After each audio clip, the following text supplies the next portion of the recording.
আসসালামু আলাইকুম। এই কয়েন পার্সের টিউটোরিয়ালটা শুরু করলাম। আমি এখানে সুতা নিয়েছি মোটা মালাইকট। মোটা মালাইকট সুতাটা আমি দুটো সুতা একসাথে করে নিয়েছি। হুক ব্যবহার করেছি 6.5 mm, একটা স্কাই ব্লু কালারের আর একটা গোল্ডেন কালারের, গ্রে কালার, পুরো গোল্ডেন কালারও না। আমি প্রথমেই কিছুটা সুতা বাড়তি রেখে স্লিপ নট দিব। এই বাড়তি সুতাটুকু দিয়ে পরে আমি সেলাই করব। সাইডের যে সেলাইটা ওটা আমি আলাদা সুতা দিয়ে করব না, এই বাড়তি সুতাটুকু দিয়েই করব। এটা একটা 2+1 প্যাটার্ন। যে কোনো বিজোড় সংখ্যার চেন নিয়ে আপনারা কাজটা করতে পারেন, ব্যাগটা ছোট বড় করতে পারেন। আমি যেহেতু কয়েন পার্স করব, আমি 15টা চেন নিচ্ছি।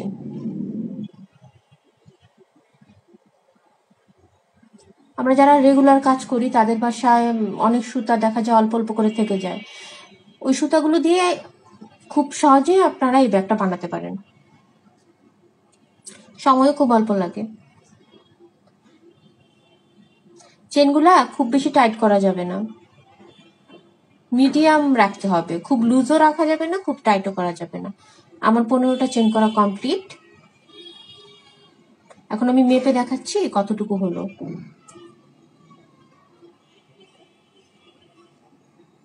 আমার 5.5 ইঞ্চির মতো হয়েছে।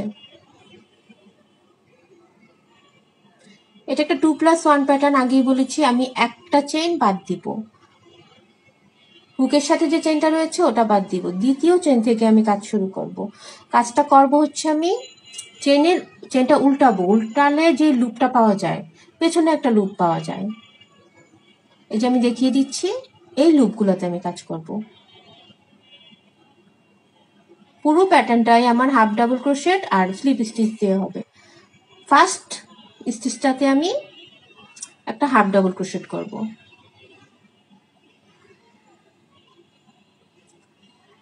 প্রথমে একটু কষ্ট হবে, কিন্তু খুঁজে বের করে নিতে হবে লুপটা। আর যদি আপনারা না পারেন তাহলে নর্মালি আমরা যেভাবে চেনের উপর কাজ করি ওভাবে করতে পারেন। প্রথম স্টিচটা মার্ক করে রাখবো। দ্বিতীয় স্টিচটাতে হবে, দ্বিতীয় লুপটাতে হবে একটা স্লিপ স্টিচ। এভাবে পুরা প্যাটার্নটা হাফ ডাবল ক্রোশেট আর স্লিপ স্টিচ দিয়ে রিপিট হবে। হাফ ডিসি দিয়ে শুরু হবে, প্রত্যেকটা রো হাফ ডিসি দিয়ে শুরু হবে, স্লিপ স্টিচ দিয়ে শেষ হবে। আপনাদের সুবিধার জন্য আমি নিচে লিখে দিচ্ছি যে কোনটার পর কোন কাজটা করতে হবে।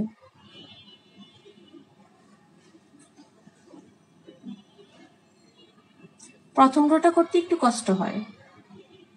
স্টিচ কিন্তু খুব বেশি টাইট করবেন না, তাহলে পরের রোতে এসে আপনার সমস্যা হবে। মিডিয়াম টানটা রাখবেন, মিডিয়াম।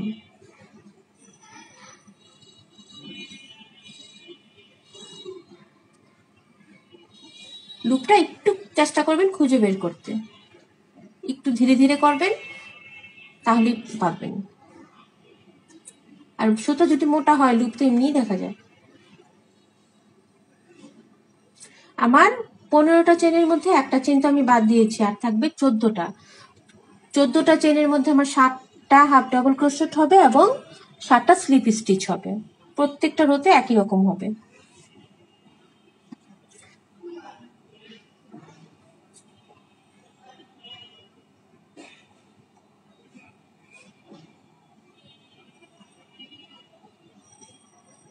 সাতটা 14টা স্টিচ হবে। প্রথম আর লাস্ট স্টিচটা প্রত্যেকটা রোয়ে প্রথম আর লাস্ট স্টিচ মার্ক করে রাখবেন, কাজ করতে সুবিধা হবে। তাহলে আমার লাস্ট স্লিপ স্টিচ এটা, আমার একটা রো করা কমপ্লিট।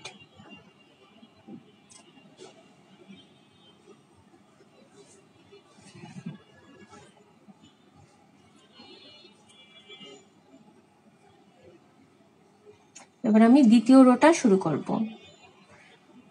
এক রো থেকে আরেক রো যখন শেষ হবে তখন একটা চেইন ওয়ান নিব আমরা টার্নিং চেইন হিসাবে, এটা কাউন্ট হবে না। চেইন করে নিলাম, কাজটা উল্টে নিলাম, আবার আমি হাফ ডাবল ক্রোশেট করব। প্রথম স্টিচটা মার্ক করে রাখবো।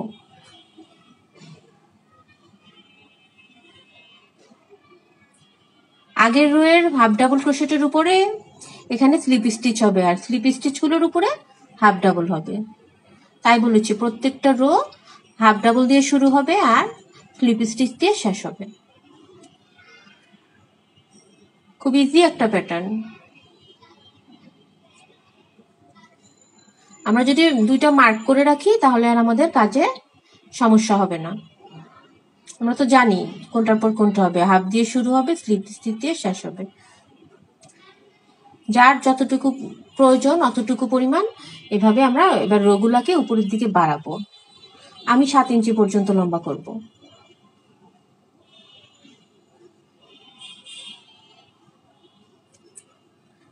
এখন কিন্তু আর পেছনের লুপে কাজ হবে না, এখন স্টিচের দুইটা লুপেই কাজ হবে। শুধু ফার্স্ট রাউন্ডটা আমরা পেছনের লুপে কাজ করেছি, এখন নর্মালি আমরা যেভাবে 2 লুপের উপরে কাজ করি ওই 2 লুপের উপরেই হবে।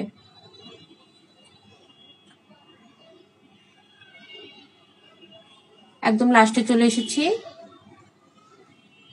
মার্কারটা খুলে নিব, খুলে এখানে আমি একটা স্লিপ স্টিচ করে নিব।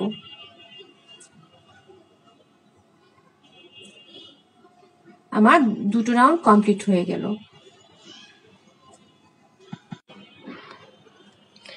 আমি 7 ইঞ্চি পর্যন্ত বুনে তারপরে ফিরে আসলাম। একদম লাস্ট রাউন্ড করছি এখন আমি 7 ইঞ্চি, একই নিয়মে হাফ ডাবল করে স্লিপ স্টিচ করছি। এটা আমার লাস্ট রাউন্ড।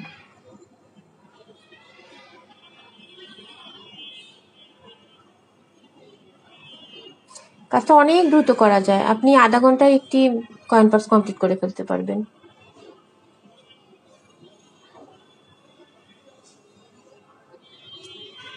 যারা সেল করেন তারা জানেন এরকম ছোট ছোট কয়েন পার্সের ভালো চাহিদা রয়েছে।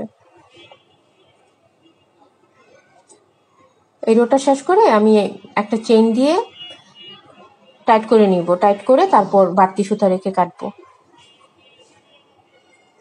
আমি কিন্তু কাজের শুরুতেও বাড়তি সুতা রেখেছি যেন আমার আলাদা করে সুতা জয়েন করে সেলাই করতে না হয়, ওটা আমার খুব বিরক্ত লাগে। একদম লাস্টে চলে এসেছি, স্লিপ স্টিচ, চেইন 1 করলাম একটা, এবার বাড়তি সুতা রেখে কেটে নিব, সুতাটা টেনে বের করে নিব। এই যে দেখুন আমার দুই পাশেই কিন্তু বাড়তি সুতা রয়েছে, দুইটা সাইড সেলাই করার জন্য।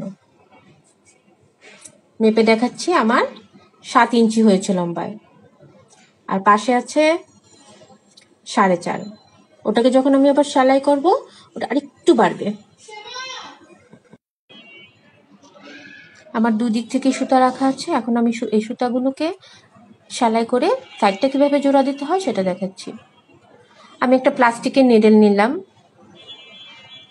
আপনাদের কাছে প্লাস্টিকের নিডেল না থাকলে যেই বড় সুইগুলো দিয়ে আমরা অনেক সময় সেলাই করি, মোটা সুইগুলো যে, ওগুলো দিয়ে করবেন। সমান দুভাঁজ করে নিব, নিয়ে উপরের অংশটুকু ভালো করে লক করব টাইট করে। ভাঁজটা সমান না হলে ব্যাগটা কিন্তু সমান হবে না, বাঁকা হয়ে থাকবে। সুইটা একবার এই পাশ থেকে নিব, একবার ও পাশ থেকে নিব। একদম ইজি কাঁথা সেলাই আমরা যেভাবে করি ওভাবে করব, অনেক সহজ কাজ। বারবার খেয়াল রাখতে হবে সুতাটা যেন সমান থাকে আমার। এমনিতে মালাইকট দিয়ে কাজ করে একটু কঠিন, পিচ্ছিল সুতা তো একটু হার্ডও হয়, কিন্তু মালাইকটের ব্যাগ সবচেয়ে বেশি মজবুত হয়। আমার ব্যক্তিগত অভিমত এটা, আমি ব্যাগের জন্য সবসময় মালাইকটটাই নিই। এপাশ ওপাশ করে আমাদের পুরোটা সেলাই করে নিতে হবে। আমার প্রায় শেষের দিকে।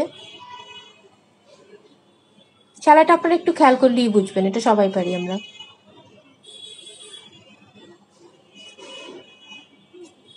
লাস্টে একটু গিট দিয়ে টাইট করে নিব। এক পাশ করা শেষ, এই পাশটাও আমি একইভাবে ওই যে বাড়তি সুতা রেখেছিলাম ওই সুতা দিয়ে করে নিব। এবার এই যে আমি সেলাই করেছি এই সুতাগুলো তোমরা লক করতে হবে। এই সুতাগুলা লক করব কিভাবে,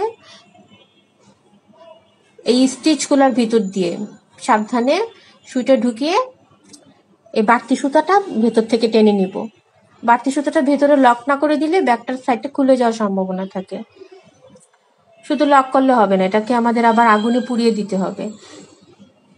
মালাইকোট সুতার এটা একটা সমস্যা, ভালোভাবে পুড়িয়ে না দিলে এটা আবার বের হয়ে চলে আসে।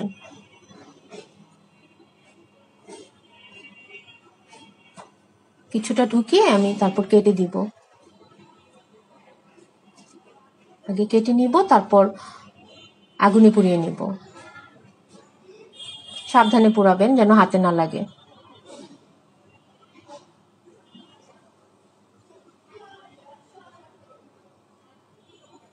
এখন আর এটা খোলার কোনো সম্ভাবনা থাকবে না। একইভাবে আমি আরেকটা সুতা যেটা ছিল ওটাও পুড়িয়ে নিচ্ছি। এবার আমি ব্যাগটাকে উল্টে নিব। ব্যাগের কাজ আমার কমপ্লিট। উল্টে হাত দিয়ে চেপে সমান করে নিব।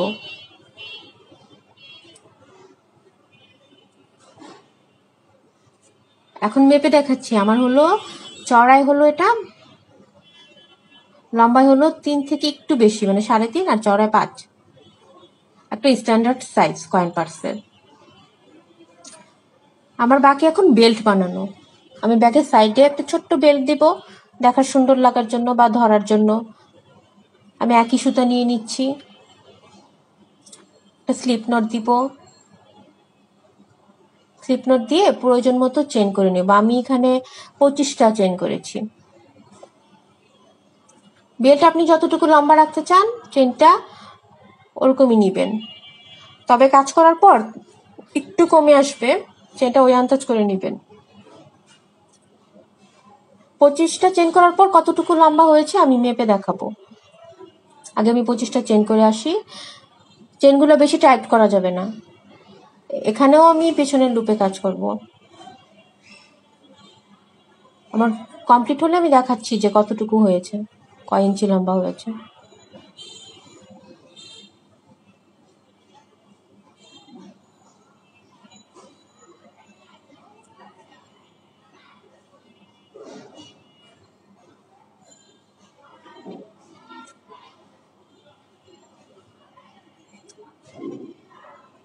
চেনগুলো চেষ্টা করবেন একই সমান করে করতে, ছোট বড় করবেন না।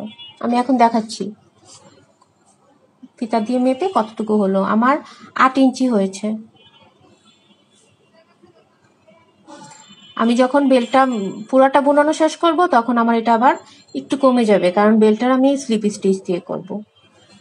কিভাবে? আমি একটা চেইন বাদ দিব, এবারও আমি উল্টাবো, উল্টে আমি স্লিপ স্টিচ করব পুরাটা, পেছনের লুপে স্লিপ স্টিচ করব। এই স্লিপ স্টিচগুলোকে আমার বেশ টাইট করে করতে হবে। টাইট করে না করলে আপনার বেল্টটা দেখতে সুন্দর হবে না। প্রত্যেকটা চেইনের পিছনের লুপে আমি স্লিপ স্টিচ করব।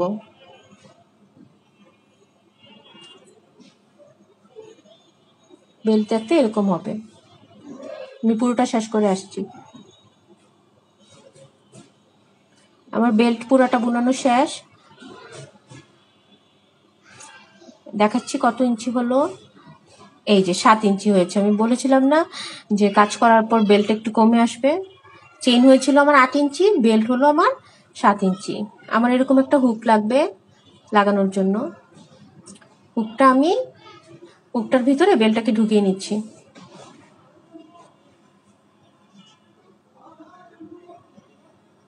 মাঝ বরাবর নিয়ে নিব। এবার একটা চেইন করে টাইট করে বাড়তি সুতা রেখে আমি কেটে নিব।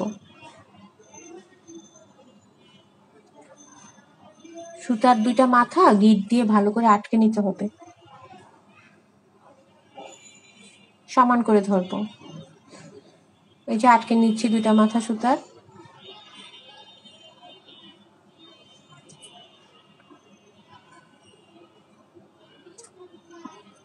বেলটা সমান করে ধরে 2 পাশ আমি সেলাই করে নিব।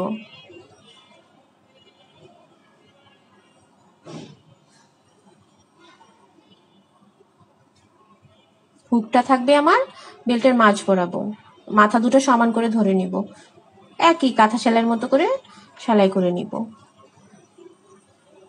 তারপর যেভাবে আমরা সুতা লক করি, কয়েকটা স্টিচের ভিতর দিয়ে ঢুকিয়ে কেটে আগুনে পুড়িয়ে নিব।